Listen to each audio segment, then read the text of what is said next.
লক্ষ লক্ষ টাকা খরচ, এক পয়সা ফেলে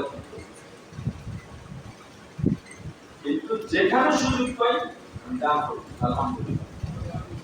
ওই যে মজা পাইছি এই মজা কমে না।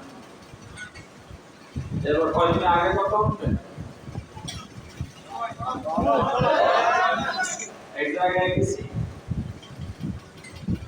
তারা আমাকে টাকা দেওয়ার কথা, তারা তো দিলই না, বলে আমি আর ৫,০০০ দিয়েছি।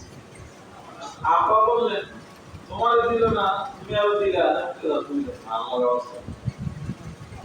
এটা হলো রাতের ঘটনা। পরের দিন সকালে বিকালে আমাদের প্রস্তাব আসছে, যে কোনো টাকা, যে টাকার কোনো আশা জীবনে করি আইসা আমাকে ২০,০০০ টাকা দিয়ে দিল।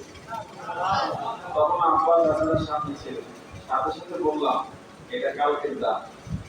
আপনি বলছেন দিলা, তোমার দিল না, ওটা দিলা।